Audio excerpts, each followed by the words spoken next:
నమస్తే. తెలంగాణలో మొన్న కులగణనకు సంబంధించిన వివరాలంతా కూడా రాష్ట్ర సర్కార్ బయటపెట్టడం జరిగింది. సో, దీంట్లో ఏ కులం గానీ ఇప్పటివరకైతే సాటిస్ఫైడ్‌గా ఉన్నట్టుగానైతే కనబడట్లేదు. అందరి యొక్క జనాభాను తగ్గించేటువంటి ప్రయత్నం, చూపెట్టేటువంటి ప్రయత్నం రేవంత్ రెడ్డి సర్కార్ చేసిందన్నటువంటి అభియోగాలు సైతం కూడా చాలామంది మాట్లాడుతా ఉన్నారు. చాలామంది మేధావులు సైతం కూడా ఇదే అంశం పట్ల కూడా వాళ్ళు స్పందించడం జరిగింది. ఇది కేవలం అన్ని కులాలని మోసం చేసేటువంటి విధంగా, ముఖ్యంగా ఓసీ వర్గాలకు న్యాయం చేసేటువంటి విధంగానే రేవంత్ సర్కార్ చేసినటువంటి ఈ జనగణన కనబడతా ఉందన్నటువంటి అంశాన్ని కూడా వాళ్ళు మాట్లాడుతూ ఉన్నటువంటి పరిస్థితి కనబడతా ఉంది. ముఖ్యంగా మాలకు సంబంధించినటువంటి వాళ్ళ యొక్క జనాభాను తగ్గించేటువంటి ప్రయత్నం, మాదిగ జాతిని ఏదైతే ఉందో వాళ్ళ దాంట్లో ఉన్నటువంటి వాళ్ళ సంఖ్యను పెద్దగా చేసి చూపెట్టి మాలల యొక్క జాతికి ద్రోహం చేసేటువంటి ప్రయత్నం రేవంత్ రెడ్డి చేస్తున్నట్టు మాల సంఘాల నాయకులు మాత్రం ఆరోపిస్తున్నటువంటి సిచ్యువేషన్ కనబడతా ఉంది. మాట్లాడితే మనతో పాటు ఒక సింగర్ గోరేటి రమేష్ అన్న ఉన్నాడు. సో, రమేష్ అన్నతో ఒకసారి మాట్లాడేటువంటి ప్రయత్నం చేద్దాం. ఏంటిదన్న మీ అభియోగం ఏంటిది? ముఖ్యంగా మాదిగలు సైతం కూడా మా జనాభాని తగ్గించి చూపెట్టేటువంటి ప్రయత్నం చేసినని వాళ్ళు ఆరోపణ చేస్తున్నారు. మీరేమో మాల సామాజిక వర్గం నుంచి ఉన్నటువంటి వాళ్ళ జనాభాను తగ్గించేటువంటి ప్రయత్నం చేస్తామని చెప్పేసి మీరు మాట్లాడుతున్నారు. సో, మీ దగ్గర ఉన్నటువంటి ఆధారాలు ఏంటిది? అసలు ముఖ్యంగా మాల సామాజిక వర్గం దగ్గర ఉన్నటువంటి జనాభాకి ఇంత ఉంటుంది అని చెప్పేసి చెప్పడానికి సరైనటువంటి శాస్త్రీయమైనటువంటి ఆధారాలు ఏమన్నా ఉన్నాయి మీ దగ్గర? ఇక్కడ ఒకటే అన్న మేము చెప్పాల్సిన అంశం ఏంటంటే, తెలంగాణ రాష్ట్రంలో ఉన్నటువంటి ఎస్సీ, ఎస్టీ, బీసీలై బహుజన కులాలకు సంబంధించినటువంటి అందరి జనాభాలు తగ్గించారు. అందరితో పాటు మాల జనాభాను ఇంకా తీవ్ర అన్యాయానికి గురి చేశారు. ఇక్కడ 2011లో మాదిగల జనాభా 31 లక్షలు ఉంటే 2025లో 37 లక్షలు పెరిగింది. ఇక్కడ 15,27,000 మంది 2011లో మాలలు ఉంటే ఇక్కడ 14,60,000 మందే ఇక్కడ ఉన్నారు. అంటే 2011కి వెళ్ళి 2024 వరకు పెరగాల్సిన జనాభాను తగ్గించి ఈరోజు మా 70,000-79,000 మంది మాలల్ని గొంతు కోసి చంపినటువంటి చరిత్ర రేవంత్ రెడ్డిది. మరి మా బొందలేడునో రేవంత్ రెడ్డి చూపించాలి, మా అస్థికలేడునో మా రేవంత్ రెడ్డి చూపించాలి, మా ఆధారాలు ఎక్కడున్నో రేవంత్ రెడ్డి చూపించాలి. ఈ సందర్భంగా మేము అడిగేది ఏంటంటే, మీరు చేసినటువంటి కులగణన లెక్క తప్పుల తడక 2014లో సమగ్ర సర్వే కూడా కేసీఆర్ గారు సమగ్ర సర్వే నిర్వహించారు, కానీ ఇప్పటికీ లెక్కలు బయట పెట్టలేదు. మీరు 2025లో ఇప్పుడు చేసి కూడా తప్పుల తడక వేసేసి మాల జాతికి తీవ్ర అన్యాయం గురి చేశారు. కాబట్టి రేవంత్ రెడ్డి ఖబర్దార్, మీకు ఈ సందర్భంగా మేము చెప్తా ఉన్నాం. మీ సంగతి ఏందో మాకు తెలిసింది. మీరు తప్పుల తడక లెక్కలు చూపించారు కాబట్టి మీరు తెలంగాణ రాష్ట్రంలో 3% ఉన్నటువంటి ఓసీలు ఇలా లక్షల కొద్ది మీరు రెడ్డిలు పెరుగుతారు, కానీ తెలంగాణలో ఉన్నటువంటి ఎస్సీ, ఎస్టీ, బీసీలు పెరగరా? అంటే మేము పెళ్లి చేసుకోలేదు, పిల్లలు కానీ లేదు, సంసారాలు చేయలేదు, ఎవరు చేయలేదు, ఓన్లీ రెడ్డిలు మాత్రమే చేసిరా? కాబట్టి గౌరవ రేవంత్ రెడ్డి గారు మీకు ఈ సందర్భంగా హెచ్చరిస్తా ఉన్నాం.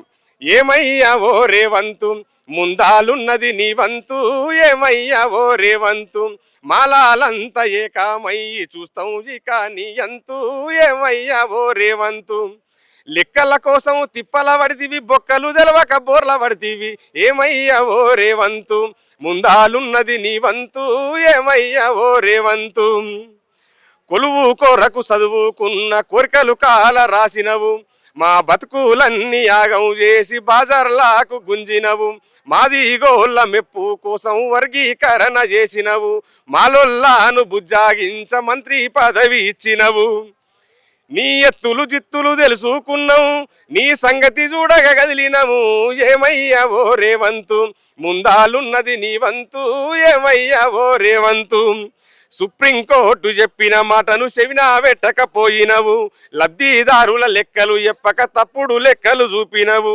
99 జీవో తెచ్చి మాలల గొంతు కోసినవు, 22 రోస్టరు పెట్టి కొలువుకు దూరం చేసినవు, నువ్వు చట్టా సవరణ చెయ్యాకుంటే నీ సంగతి చూడగ కదిలినము, ఏమయ్యా ఓ రేవంతు, ముందాలున్నది నీ వంతు, ఏమయ్యా ఓ రేవంతు, మాలాలంతా ఏకామయ్యి చూస్తాం ఇక నీ అంతు, ఏమయ్యా ఓ రేవంతు.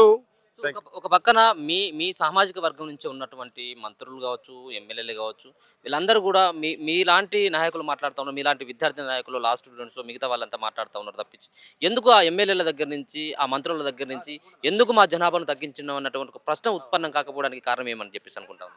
ఇప్పటి వరకు మాలలకు రిప్రజెంటేటివ్గా ఉన్నటువంటి 8 మంది ఎంపీలు కావచ్చు, 8 మంది ఎమ్మెల్యేలు కావచ్చు, 2 ఎంపీలు కావచ్చు, ఎమ్మెల్సీలు కావచ్చు, ఇప్పుడు ఉన్నటువంటి ప్రభుత్వ విప్పులు కావచ్చు, లేదంటే స్పీకర్ కావచ్చు, ఉప ముఖ్యమంత్రి కావచ్చు, వీళ్ళందరూ కనీసం రేవంత్ రెడ్డి గారు చేసినటువంటి వర్గీకరణ షమీమ్ అఖ్తర్ కమిషన్ కూడా కనీసం అసెంబ్లీలో కనీసం ప్రవేశపెట్టండి అని అడిగే పరిస్థితులు లేని దౌర్భాగ్య స్థితిలో ఈరోజు మాల రిప్రజెంటేటివ్గా ఉన్నారు. దీనికి ఈ గౌరవ ఎమ్మెల్యేలు, ఎంపీలు నిజంగా కూడా సిగ్గుపడాలి. మీరు సిగ్గుతో తలదించుకోవాలి. ఎందుకు చెప్తా ఉన్నావు ఈ మాట అంటే 2011లో 2004లో జరిగినప్పుడు వర్గీకరణ కమిటీలో ఇదే మల్లురావు గారు ఉన్నారు. ఇప్పుడు 2025లో జరిగినటువంటి వర్గీకరణ కమిటీలో మల్లురావు గారు ఉన్నారు. మాల సామాజిక వర్గానికి చెందినటువంటి మల్లురావు గారు ఇప్పటికీ ఎందుకు స్పందిస్తలేడో, మీరు రాజకీయ బానిసలుగా మీరు రెడ్డిలకు ఉంపుడుగత్తలుగా మారారు కాబట్టి రాబోయే రోజులలో కూడా మాల జాతి ఓట్లతోటి మాలలకు రిప్రజెంటేటివ్గా ఉన్నటువంటి మీరు ఎవరైతే ఎస్సీ రిజర్వ్డ్ కాన్స్టిట్యున్సీలో గెలిచారు కాబట్టి మీ గురించి మేము మాట్లాడుతూ ఉన్నాం. మీరు జనరల్లో నిలబడితే మేము మాట్లాడడం కానీ ఖచ్చితంగా మా మాలలకు రిప్రజెంటేటివ్గా ఉన్నటువంటి అద్దంకి దయాకరణ కూడా మాలల జాతీయ అధ్యక్షుడిగా పెట్టుకొని ఇలా ఎమ్మెల్సీ తెచ్చుకున్నాడు, ప్రభుత్వ వైపు కూడా అయ్యాడు. కానీ ఇలా సగం ముఖ్యమంత్రి అని చెప్పేసి రేవంత్ రెడ్డి చెప్తా ఉన్నాడు. కానీ ఎంతసేపు ఉన్నా వాళ్ళ కింద బానిసలు ఉంచుకోనికనే రేవంత్ రెడ్డి ప్రయత్నం చేస్తూ ఉన్నాడు. వీళ్ళు బానిసలు బతకనీకనే వీళ్ళంతా ఇంకా ప్రయత్నం చేసుకుంటూనే నడుస్తూ ఉన్నారు. ఇక్కడ మాలలకు తీవ్ర అన్యాయం జరుగుతున్నది కాబట్టి మీరు కనుక ఈ లెక్కల మీద కానీ మాల జాతికి అన్యాయం జరుగుతుంది దీని మీద మీరు కనుక స్పందించకుంటే రాబోయే రోజులలో ఖచ్చితంగా మీదనే ముట్టడిస్తాం, మీ మీదనే దాడులు చేస్తాం. మాలకు న్యాయం జరిగేంత వరకు మాల సమాజాన్ని మొత్తం ఏకం చేసి మీ మీదకి దాడికి ఉసుగొల్పి మీ మీదనే దాడులు చేసే ప్రయత్నం చేస్తామని కూడా ఈ సందర్భంగా మేము తెలియజేస్తా ఉన్నాం. ఈ సందర్భంగా తెలంగాణలో ఉన్నటువంటి మాల సమాజం మొత్తం రాబోయే యుద్ధానికి మీరందరూ సిద్ధంగా కావాలని తెలుపుకుంటూ, యుద్ధం మొదలయ్యింది సిద్ధమవ్వరావో రన్న, మాల జాతి నిర్మాణం కోసం ఏకమవ్వరా మాయన్న, తప్పుడు లెక్కల తడబాటు ఇక తప్పదు మాలల తెగబాటు, ఎదురు తిరుగుతూ ఎన్ను చూపక ఏల పాలకుల కొనుకు పుట్టగా యుద్ధం అరే యుద్ధం యుద్ధం మొదలయ్యింది సిద్ధమవ్వరావో రన్న, మాల జాతి నిర్మాణం కోసం ఏకమవ్వరా మాయన్న, తప్పుడు లెక్కలు చూపించి మాల జనాభాను తగ్గించి పాత లెక్కలతో పనిదుంచి పంచిరి దొంగల నేమించి షమీము అఖ్తరు రంజన్ మిశ్రల కమిషన్లనే వేయించి రాజ్యాంగానికి విరుద్ధంగానే వర్గీకరణను చేయించి ఏబిసి అని గ్రూపులు చేసి మాల జాతికి అన్యాయం చేసిరి యుద్ధం అరే యుద్ధం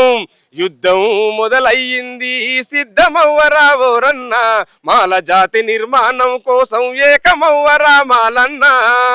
థ్యాంక్ యూ. మొత్తానికి ఇది ఇక్కడ ఉన్నటువంటి మాల సామాజిక వర్గం నుంచి ఉన్నటువంటి ప్రజాప్రతినిధులు ఎవరైతే ఉన్నారో ఇటువంటి అన్యాయం చేసినప్పుడు ఒక పక్కన వర్గీకరణ అంశంలో కావచ్చు, మరొక పక్కన ఇటీవల జనగణనకు సంబంధించిన వివరాలను బయటపెట్టేటువంటి సందర్భంలో వాళ్ళు మాట్లాడకపోవడాన్ని తప్పుపడతా ఉన్నాం. ఖచ్చితంగా కూడా మాల సామాజిక వర్గం నుంచి ఉన్నటువంటి ప్రజాప్రతినిధుల యొక్క ఇళ్లను ముట్టడించేంత వరకు తీసుకోకుండా ఇప్పుడు ఈ జనగణనకు సంబంధించినటువంటి విషయంలో మాలకు జరిగినటువంటి అన్యాయం గురించి ఖచ్చితంగా ప్రశ్నించాల్సినటువంటి అవసరం మాల సామాజిక వర్గం నుంచి ఉన్నటువంటి ప్రజాప్రతినిధుల పైన బాధ్యత ఉందని చెప్పేసి కూడా గుర్తు చేస్తున్నటువంటి అంశం తనైతే తెలియజేస్తున్నటువంటి పరిస్థితి కనబడతా ఉంది.